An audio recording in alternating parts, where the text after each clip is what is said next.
Hello everybody and welcome to Electric City Sentai Denzicaster, your weekly walk into the wonderful world of Tokusatsu, although I suspect we probably should go back to saying your irregularly scheduled walk through the wonderful world of Tokusatsu. We have not been airing weekly lately.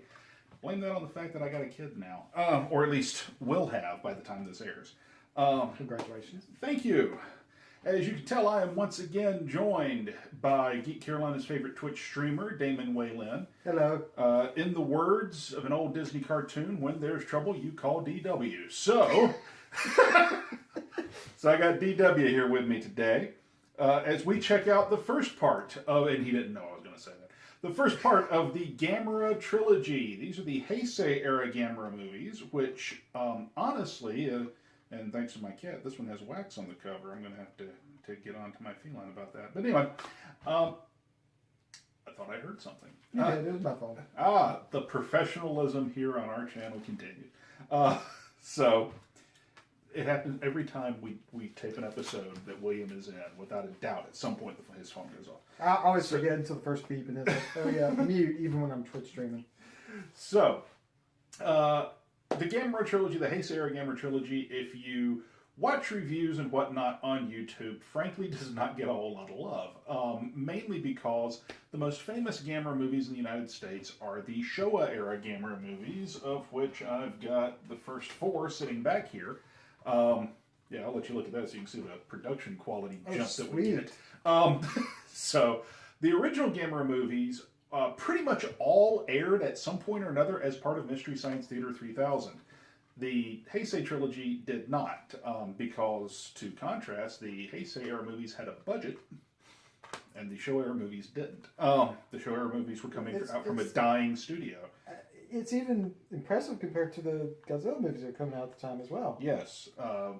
We had discussed that. I remember actually telling you that when we started. I was like, you're going to watch this, and it's going to look better than the 90s Godzillas.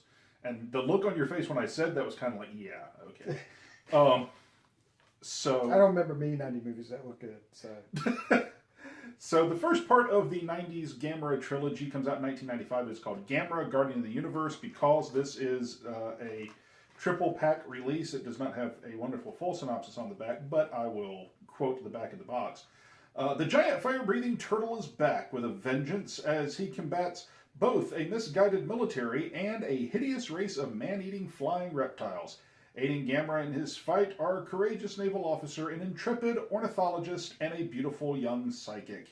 And if you do have the triple... Godzilla 2014. Close. And if you do have the 90s release on Blu-ray like what I have here, my condolences on some of the subtitles as it starts out, because this is a Mills Creek Entertainment release. Meaning you get all the subtitles for dialogue, but no subtitles for the text. Yeah, for nothing. You get every bit of talk there's a subtitle for, but if there's a sign, screw it, you're on your own. So first impressions, because I'm assuming you've seen a Gamera movie because you've watched some MST3K, but I don't know if you have or not. Did the giant fire-breathing turtle even seem familiar? Yes. Okay. I was somewhat familiar with Gamera. I think I've seen the last third of this movie. Okay, so you think you actually saw part of this before? Yeah, I think I've seen the last third. I caught it late night one night, apparently. Okay. And I'm pretty sure I've seen some older Gamera movies as well. Yeah. But I couldn't tell you which ones. First impressions of Guardian of the Universe. It was enjoyable. The production quality was good, which I liked. The special effects were spectacular. Minus the body parts or cow meat that they were serving at one point. I'm guessing it was supposed to be cow. Yeah. Everything up to that point and after that point was really good. I mean, you had the bird shit that looked like It looked like 50 pounds of bird shit. Yeah, I mean, it was runny. It's gross. And the monsters was very impressive. I think it looked better than some of the Godzilla stuff. Monsters that had been coming out at the same time. And the, Gyros looked really good as well. That is always one of the, when I first saw that name, it's one of the most unintuitive names you'll ever see. It's pronounced Gauss. Gauss. And when I first saw it, I was like, Gauss? And I tried... Euro? And yeah, Euro, Gyro. And I had to sit there and try to figure out what the heck it was. And then And I think even one of the early English dubs I saw of it screwed it up. They said it like 4 different ways in the same movie. But I really like the special effects, and I like the story too. Mm-hmm. And like I said, it's a story that's used in a lot of these monster movies. Right. I mean, you got the monster is supposed to be a good guy. In this case, Gamera is supposed to be a good guy, and everybody misinterprets him. And then at the end, he's our hero. Right. Saves the day. So it's a repeated story. I mean, like I said, 2014 Godzilla. I wasn't surprised the writers are sitting there watching this movie. This was the good one. The funny thing is until you said it. Now, granted, I don't think I've actually watched this movie since the legendary Godzilla came out. But when you mentioned it, I started to see some similarities and things started to add up. In 1995, the funny thing with kaiju movies, the 1995 installment in the Godzilla franchise was actually the last Heisei Godzilla movie, which was Godzilla vs. Destroyer. Which... 6 one way, half a dozen the others, to which one you like better for effects, because Destroyer was actually probably the best Heisei movie effect-wise for Godzilla. It was also a Godzilla movie, so therefore a lot of money went into it. Well, and it was intended to be the last for a while, because they were surrendering it over to Columbia. We all see how well that worked. And that hiatus lasted 4 years. With this movie, though, one of the things that is an incredible transition going from one to the other, in the Heisei era, Godzilla was never definitively the hero. Yeah. He starts as a force of nature dating back to his original first appearance in the 50s, and then he evolves into essentially an anti-hero. Yeah.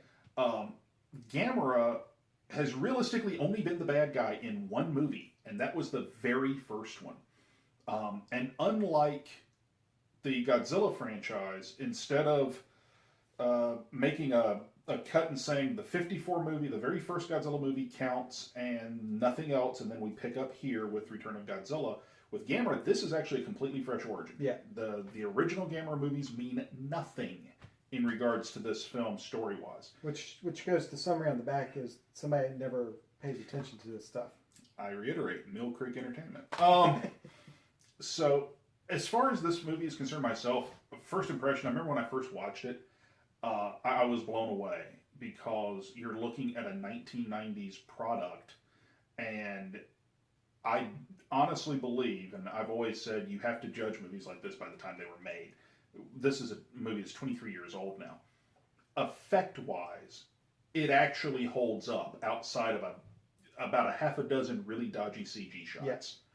It actually holds up. I'll give them credit though; they minimized the amount of CG in the movie to It was a money-saving trick, but it was well used. And they they only used it for really simple shapes because it was pretty much just the missiles for the most part, missiles and bombs that were just a very simple shape that they wouldn't have to do too much texture work on or things like that. Let's sort of go through the movie. The story of the film. By the way, if you want the synopsis. Wiki. So the story of the film is very basic for a monster movie. Monster shows up, monster misunderstood, bigger monster shows up, or bigger threat shows up, monster saves the day. Gamera is, even dating back to the old days, he is the friend of all children. Thank God there was no Kenny in this movie. I was scared there was a Kenny for like 20 seconds, because like I said, I haven't seen this movie in like 5 years. And I thought for a second, oh God, we got a Kenny. And the movie even subverts the Kenny. The movie sits and goes, no, even the movie did not want a Kenny in the movie. And the kid gets drug out of a gas station kicking and screaming. I did enjoy the story myself. I think the elements I liked the most, it didn't drag too much. A lot of kaiju movies drag a lot with the monster action and the human story, and you basically get front-loaded with human story, and then all the monster stuff's on the back end. With this movie, they did a pretty good job of intermingling it and actually pacing it, which I enjoyed. We were talking about comparisons, something that didn't occur to me, but it does now. Gauss as a monster who evolves over the course of the movie into a vastly bigger threat. You were comparing it to the legendary Godzilla, but that almost kind of looks like someone at Shin Godzilla was taking crib sheet notes too, and going, Yeah. "Oh wait, we can do that." Yeah. What did you think of the way they portrayed Gamera in the movie as pretty much straight up the hero? I liked it because it was very ambiguous at the beginning. Mm-hmm. I mean, here he comes. They're trying to catch the birds, and there's a bigger threat is coming that they don't realize is there. And then he shows up, and he goes straight beeline for the birds. So as the viewer, you're like, oh, okay, he's a good guy. Mm-hmm. We can pick this up. It's simple enough. This is more to me a kid's movie versus many of the other ones. A lot of the Gamera movies.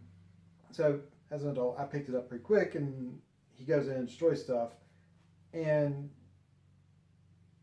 I liked how that was right off. And so I mean, not much to say. It's just I liked it, but you pick it up as a audience member, and then as the movie progresses, they're trying to convince everybody else in the movie, right, who does not have the full picture like you do, right, of that he's not really a threat. Realistically, you have the two characters. You have the naval officer and you have the ornithologist, who are effectively the audience for the movie. They get it. They actually suss it out and understand. And for the rest of the movie, they're going to everyone else almost as if to say, "Have you not read the script? He's the good guy." Now, thank goodness nobody came off in the movie like, "Oh, well, I read the script. Of course he's the hero." They did actually pretty organically go through it. The one thing that you mentioned, there's the one dude in the one suit that you hated. Yeah, the politician or whatever. It's like, Gauss, we need to save it. It's a rare species we've never seen before. We got to save it. Gamera is a threat. We need to kill it. That kind of threw me off from the get-go because the only thing that had killed anybody in the movie was Gauss. Ever. Yeah, the only thing that had purposely set out to commit murder. And Gamera never directly attacked anybody at all. And plus, there's only one of him. There was 3 of the Gauss. There were at least 3 Gauss when we first see him. If we need to capture it because it's a rare species. But Gamera's more rare than the Gauss. So it's a plot point that bothered me a little bit.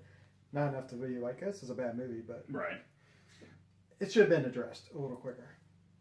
Now, I don't know, you've seen bits and pieces of some of the older Gamera movies. I've actually watched a handful of them. I haven't seen all of them. But in the original Gamera movies, Gamera is very much like Godzilla in that he's a turtle who got mutated by a bomb. Force of nature. Yeah, I mean, he's the force of nature type thing, and that's his origin, right? And here, effectively, his origin story is he was created by Atlanteans in order to protect the world from Gauss after the Gauss had destroyed Atlantis. That's more or less the gist of it. And they give him a far more mystical origin than pretty much any kaiju in existence outside of maybe Mothra. When I first watched the movie, I did sit there and do a double take, like, Atlantis? Well, I do like how they addressed this. Atlantis came up, but they quickly, in one part of the movie, said there have been many stories of mythical civilizations. Atlantis, there is a Japanese version of this. I'm surprised they didn't use it. Right. So, I mean, there's other civilizations, but the core concept was a race that predates us created Gauss first, and Gamera was the answer to their mistake. So to me, it also is be careful what you do. Technology, science is a dangerous tool. Yeah, even through the story of an ancient civilization. Yeah. So I actually liked it. I actually like it a lot better than it's a radiation monster. Yeah. That's one of the reasons I liked Legendary Godzilla, because he was there before. Yeah, he wasn't created. Predator. He wasn't created by radiation. He's just a predator that evolved that consumed radiation. Right. And I like the Godzillas where there's just no mention of where did he actually come from. Radiation may have awoken him, but he could have been a T-Rex that mutated or something. Right. So I like those stories a little better. I like this one because it's ambiguous. It's like, no, it definitely wasn't the Atlanteans, but it could have been an ancient civilization. Sure. What did you think of the idea of the psychic girl that could I hesitate to say she controlled Gamera because it certainly doesn't feel like she did, but there's some sort of unspecified connection between them. Yeah, I hate to call it psychic. It's that bead of the unknown metal which linked her to Gamera. Right. I'm using Mills Creek's term for whatever that's worth. Again, this is somebody just kind of briefs through the movie and says, "This is we'll use this." Yeah. Or somebody translated it badly from the Japanese cheap release. I liked it from the aspect of you're linking the character to the fate of Gamera, so it invests you more into the fate of Gamera.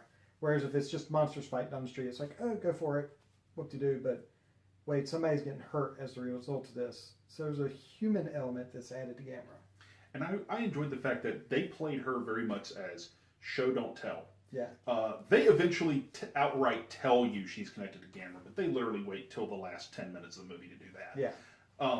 The first hint, which I missed watching through the movie again, we have where Gamera saves our ornithologist and the naval officer and a little boy on a bridge, basically in the middle of nowhere.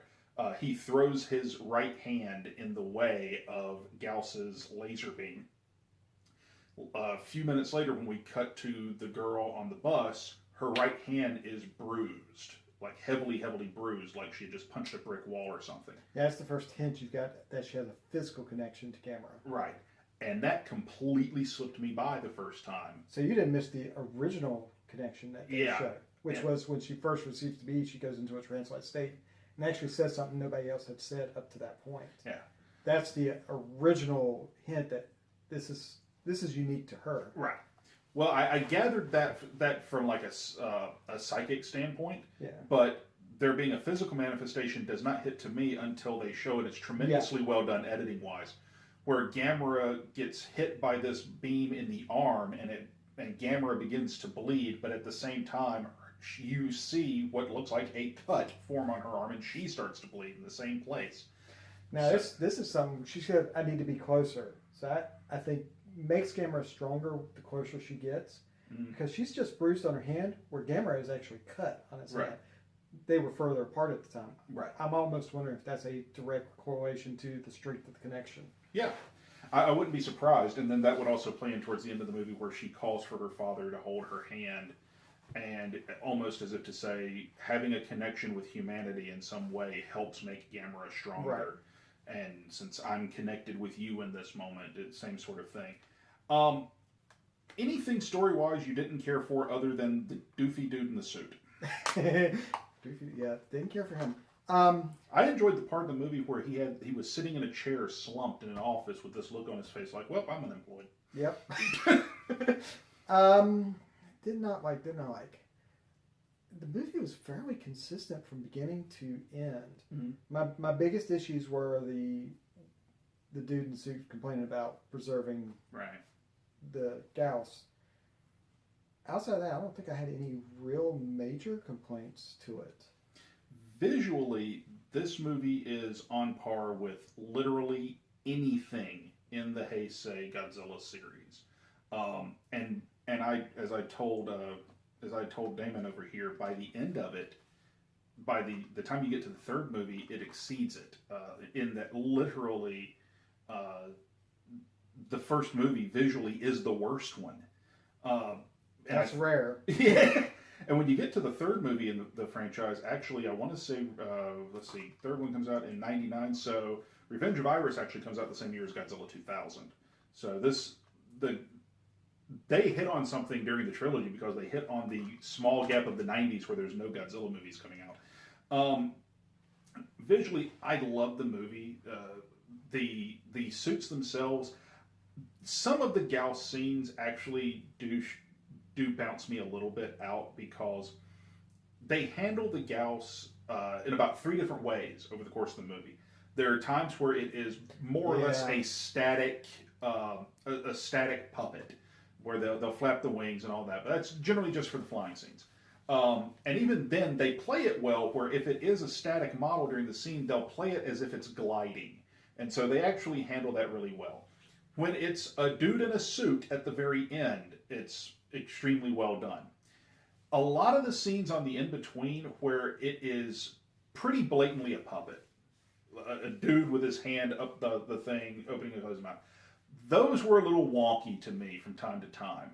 By the way, Gauss is a stoner. Oh yeah, Gauss gets high as a kite. So there are a lot of winks and nods in this movie, as there are bound to be to the classic Gamera series. One of those winks is that Gamera takes in all the fire at the very end of the movie. That is a riff on, in the original movie, he basically consumed fire to get stronger. There's a scene where they fly off into space towards the very end of the movie, which is a flashback to the way they get rid of Gamera in the first movie. They basically trap him, they lure him into a rocket ship, close it, and launch him to the moon. It's one of the dumbest finales I've ever seen to a giant monster movie. Gauss, in the actual movie, and I don't think I'm wrong on this, but in Gamera versus Gauss, which is obviously Gauss's first appearance, the way they subdue Gauss outright drinks blood in that movie, so he's straight up a vampire bat, basically. They put a massive container of basically roofied blood on top of a restaurant that's one of those spinning restaurants, and they rig it to spin really fast. So they get him to perch himself there and drink, and as he's getting stoned, they just spin the restaurant really, really quick. You can't make this up. It's what they did. So him having the stoner moment in this movie, I'm like, well, thank God they didn't go quite as stupid as the original film. By the way, we will talk about the original films on this show. We've actually talked about the original Gamera film here on this show before. But if you want some really stupid, funny reviews of the Gamera movies, go back, look for a channel by a wonderful Canadian named Brandon Tenold, who does not need our plug because he's far bigger than we are. But he does a number of movie reviews, and he actually did a Gamera-a-thon, I think because his Patreon backers paid him. But it was amazing to watch bits and pieces of it. So, although he's never covered these. So, anything visually that you didn't care for? Because that's literally, I think, the one thing was the hand puppet Gausses at points that bothered me. Yeah. I wasn't even bothered by the cut in half cow carcasses. That didn't bother me too much. Visually, okay, biggest complaint about the movie is the editing. Okay, yeah. This, regardless of hand puppets, CGs, everything, editing was really, first half was worse than the last half, I think. By far. Somebody watched Star Wars and got it wrong. They do some, whoever did this movie editing wise, and obviously I don't have the credits here, the Star Wars films have that faded wipe that they fell in love with, Lucas did back in the original movies. And it kind of defined the look and feel of those movies. And it did, and it has permeated going forward, even through to today, where there are far more effective ways of editing. But here, they literally just do hard wipes. And if I feel really froggy, I'll just throw one in here for the heck of it, so you can see exactly what I'm talking about. But it's just a hard wipe. And I think this links to more of the first half of the movie, jumps around a lot more. Your main cast is separated. Mm-hmm. You got the guy or the soldier, mm-hmm. sailor, the doctor, ornithologist, whatever it is, and then you've got the other things going on. So you got these three groups that they're following, and they're jumping quickly between them. Right. Once they get together, they don't have the need to switch as often. Yeah. So that's why it makes it better. Is, hey, we got everybody together. We don't have to do the swipes. But now the one thing I should say two things. I love the miniature work in the movie. Yeah. It looks just as good, if not better, than anything Godzilla did. And if you ever notice especially the 90s Godzilla movies, the miniatures look really good, but they always shoot them dark. Yeah. Lack of light hides a multitude of sins. In those miniatures, they show it in broad daylight, and it still looks good. Yeah. And they go through, they pass by apartment buildings, and you see rugs hung out over the banisters like they're being dried or cleaned or whatnot. And they go to an insane level of detail. But my favorite thing in this the flying scenes, as stupid as that might sound to some people, some of the scenes where they go up, and it's particularly the first one where you see Gauss flying towards the sun and Gamera comes up into frame from behind the clouds and is tailing Gauss. I sat there and watched it, I was like, this is legitimately a beautiful shot. Yeah. Regardless of the emotion or whatnot of the scene, it's supposed to be a tense chase scene. But you look at that and go, the way the clouds are there and this, and there is... We've seen the CG in this movie, folks. It wasn't CG. If it was CG, it would have looked terrible because it would have looked like the missiles. But it was done as a practical shot. Yeah. And it looked amazing. I would put it up against a lot of superhero movies for flying scenes. So here's a silly question, because I don't think at this point in the Godzilla franchise they have done that. What about the human interaction with the monstrous creatures? Because that happens a lot. Yeah. We see people literally walking around on Gamera's back before they know it's Gamera's back. We see them interacting with the basically baby Gauss. Yeah. How did that come off to you? Because it was definitely the hardest thing they had to pull off. So it's probably the weakest effects in the movie. Mm-hmm. But they framed them so that they didn't have to shoot them together often. Right. The baby Gauss is probably the most interactive scene of the two, and there's a lot of cuts between the soldiers over here, the Gauss over here, and they're not in the same shot except for momentarily on occasion. So he handled it well. They knew that was going to be a problem when they were editing it. Right. So at least the good editor realized it. So somebody came down with a case of momentary brilliance. Music. You collect more so than anybody else that appears on this show ever. I don't know if you still do, but you used to collect a lot of soundtracks. Oh, I used to. I don't anymore, but I used to. I mean, your collection of scores and soundtracks for movies was impressive. Yeah. How did Gamera come off to you? I was not quite as impressed with the music of Gamera. Okay. It wasn't bad. Don't get me wrong. It's a good soundtrack. It fit. It didn't detract from it. I wouldn't call out anything that was exceptionally memorable about it. It kind of felt like bog standard epic music. Yeah. When it was very. We got action, increased tempo. We got a slow moment, slow it down. It flowed well with the movie. It fit right, but it isn't like Godzilla where you can hear it and go, okay, this is Godzilla, or the Darth Vader. You don't get that kind of vibe out of it at all. Yeah, Gamera has a theme song. Yeah. Just be glad they didn't play it. Yeah. But you're right. There's no definitive orchestral cue. There's no bum bum bum bum bum. You don't have that. You don't have the the Godzilla march happen or anything like that in this movie. There's nothing that equates to it. Musically, it's fine. Yeah. It's never to the point that it bounces you out of the movie. You basically don't notice it, which... That's a good thing. Yeah, if you don't know the music is there, more often than not, that's good. If you notice the music because it's really, really good, which is rarefied air to me, like Lord of the Rings, I notice the music because it's good. There's a few other movies where that's the case. But nothing in this movie invites that, but nothing in this movie also detracts it. There's rare cases where there have been DVDs and Blu-rays released where you can actually turn off the dialogue and just have music play. Mm-hmm. I like those, especially if the music's good. I don't think you could get away with it on this one because I think there will be too much dead space in it. So it's like I say, if you ever get one of those are fun to watch. You just put it on, put the music on, and just listen to it. They don't do it quite enough, I don't think, anymore. It used to be real big when DVDs first came out. Right. You realize there are people probably watching this going, what's a DVD? I know. It's the thing that came after CDs and was before Blu-ray. Yeah. Chris and I one day were talking about we have a few back here. Here you go. DVD. It looks like a Blu-ray, except somewhere down here it says DVD. Yeah, basically. And it comes in a bigger case and doesn't have the nifty blue stuff on it. I'm waiting for about 10 or 15 years from now when this stuff is still on YouTube because nothing on the internet goes away. Yeah. And someone looks at this and goes, "What's a Blu-ray?" Yeah. Because everyone's either streaming or using 4K. Chris and I on a recent episode, I think of 8 Star, said VHS and realized that chances are nobody knew what the hell we were talking about. No, if you want to have fun, they'll go find the movie. So,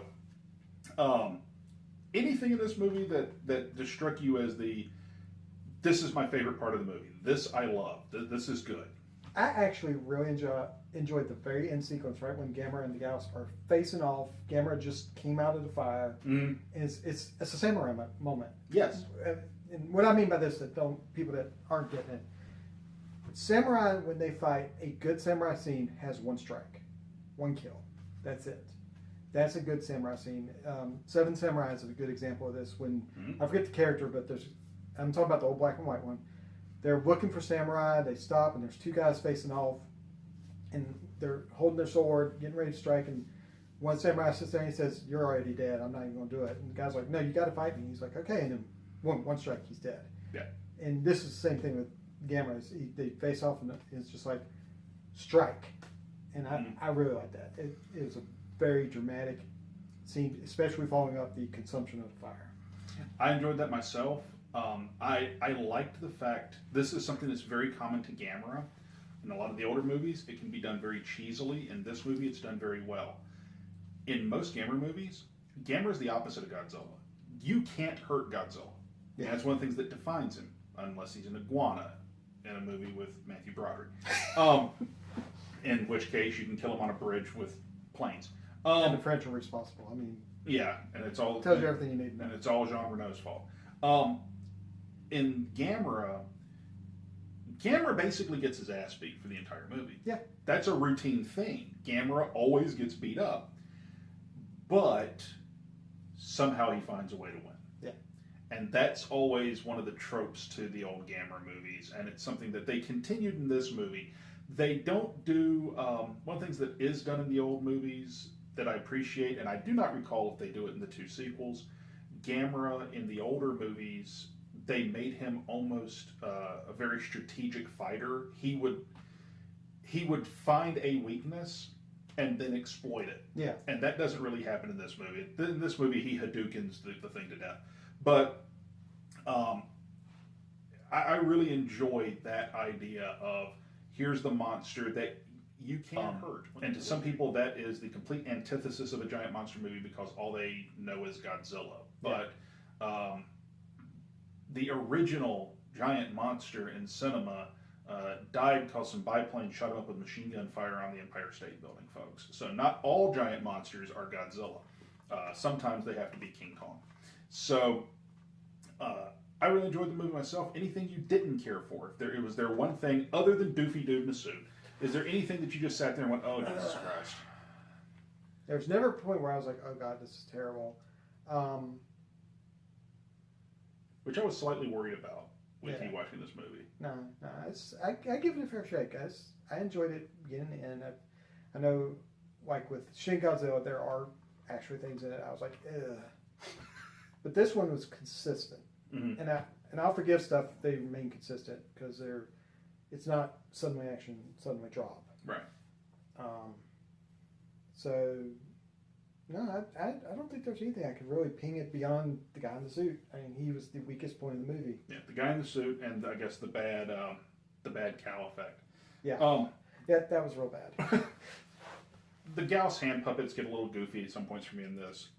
They don't do it that often either. They really don't. Again, it's consistency. It is consistent. It's consistently bad when you see it. But it's short as well. It's very short.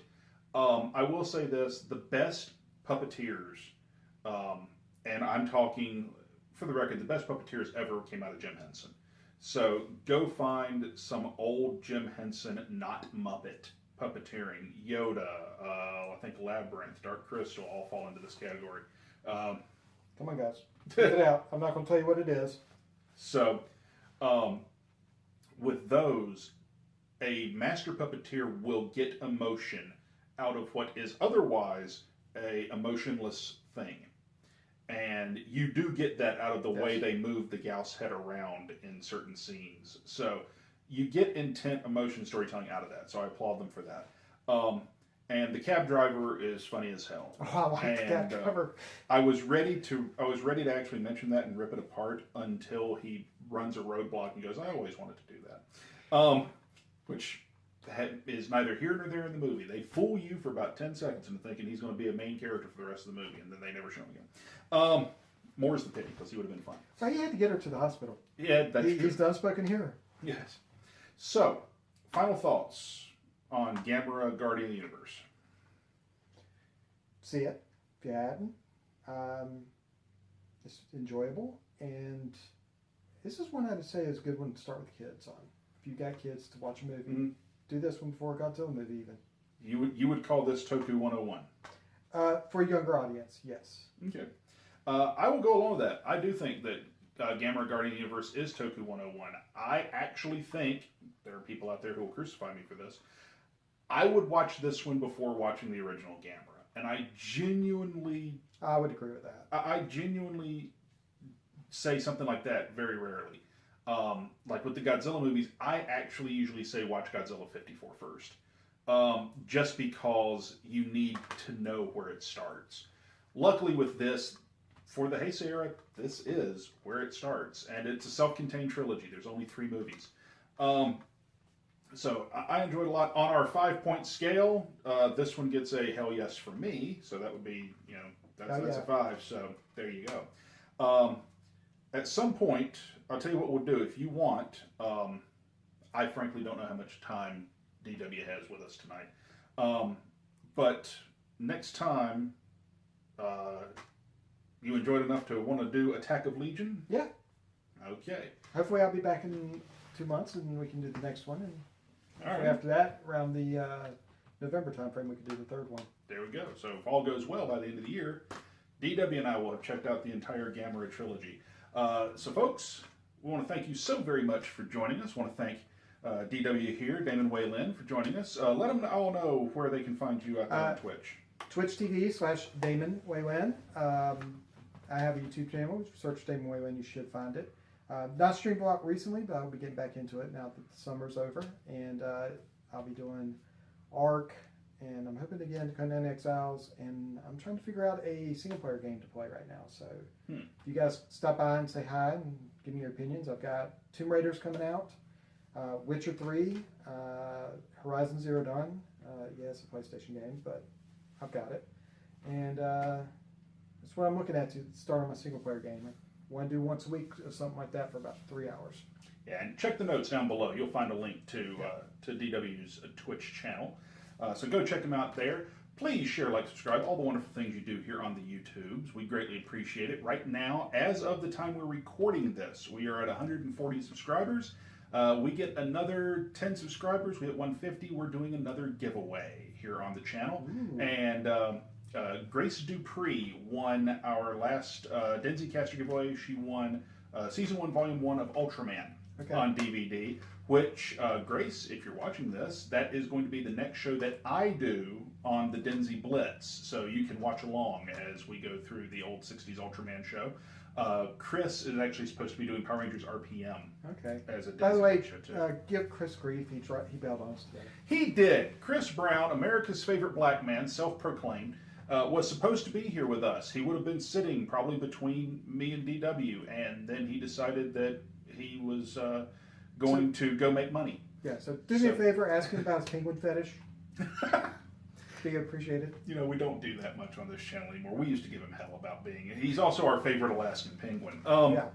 So, but yes, please share, like, subscribe. DW here has actually seen the prizes we're giving away, the stuff over here. He has seen these, and what did you think? We haven't told him what they are yet. Oh, I like them. So, I suspect if he could get out of here with more than one, he would.